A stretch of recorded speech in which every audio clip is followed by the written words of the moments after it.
Pete Callahan on the line with us. Pete, normally here in Washington, D.C., he's the executive producer of The Zero Hour with R.J. Eskow. Was live streaming in Ferguson for Credo Action yesterday. And, hey, Pete, welcome to the program. How are you doing, Tom? Good. So tell me what happened. You were hit with a flashbang by the police? I was. So I was wearing a bright red hockey helmet that had green fluorescent decals on it, marked press, and they were obviously firing on journalists last night because my photographer was behind police lines when he was hit with a beanbag in the clavicle, like right next to his neck. Whoa. I also was hit with a flashbang last night, and they were firing, CS gas and tear gas on women holding infants. Like, I can prove this. I have video of it. We actually didn't do a live stream up last night because we were going to set up because they basically blocked off access to this huge swath in Ferguson for all vehicles, including media. And so we couldn't roll our truck up, so we had to hike in. And then we saw a kid running and all these people running at us. And they basically were like, they're firing tear gas, they're moving in the crowd. It was a peaceful, not very large march. And police just kind of moved in. They thought they were, police kind of advancing on their, encampment, which is this huge shopping center that they all are staked out at. And so they being the police or the protesters? Yes, the protesters. And the police advanced the protesters and basically pushed them into the next jurisdiction and then kept chasing after them. A lot of them tried to find St. Church at one point, and they advanced in the church.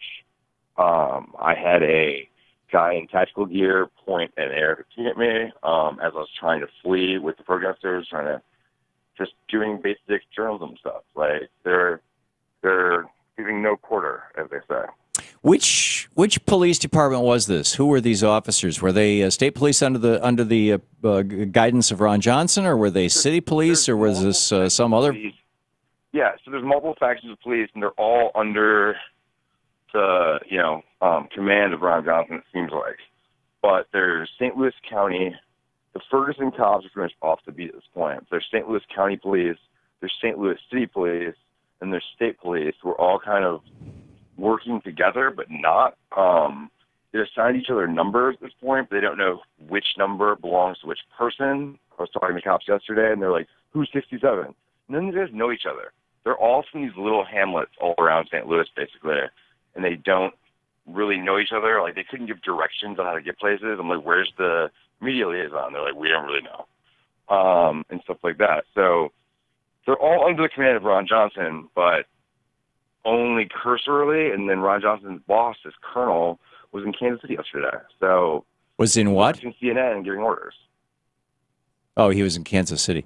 Okay, yeah. So they've replaced the Ferguson Police Department. Right. A small-town police department that has demonstrated its incompetence. They've replaced them with a whole bunch of other small-town police departments?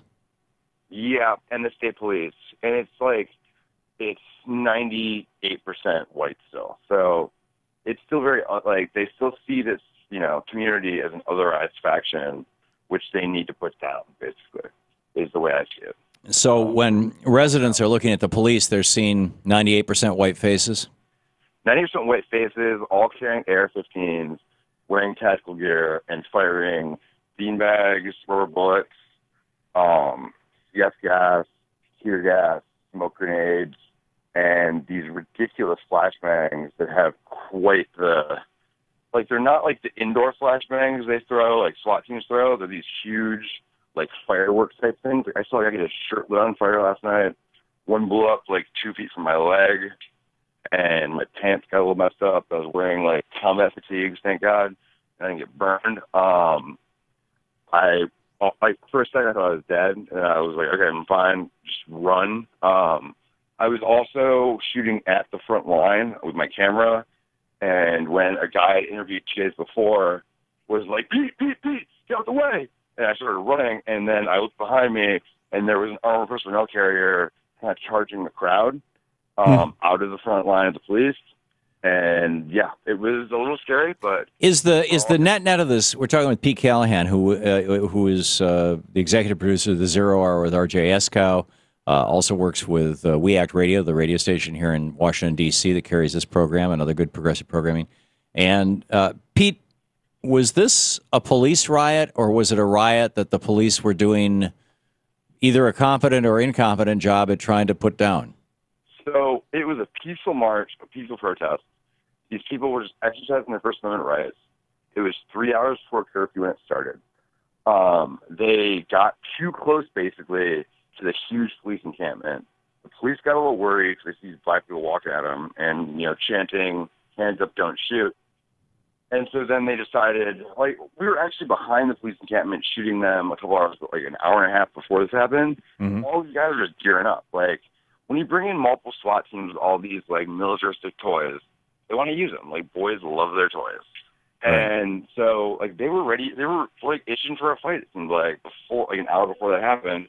And then the march got close to them, and they ran at them. And I've never seen assault police in my entire life anywhere. Anywhere. There was more than there were at Waco, probably, in terms of guys intact here. Whoa. So, what's the sense of the people on the ground? Do they feel like a community under siege right now?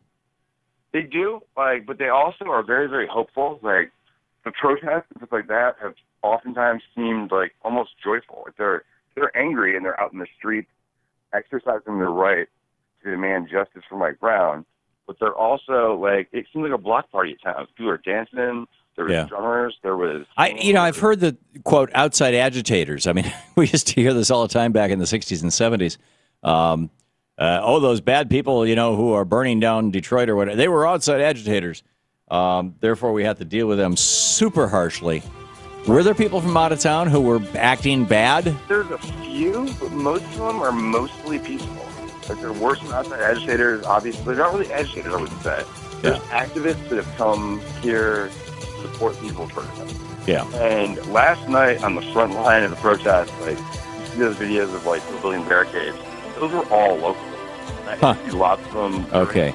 Pete Callahan, the Zero. You're listening to the Thom Hartmann Program. Call 866-987-THOM. Pete Callahan, the executive producer of the Zero Hour with RJ Eskow, live streaming from Ferguson for Credo Action, credoaction.com. Thank you, Pete. Thanks, Tom.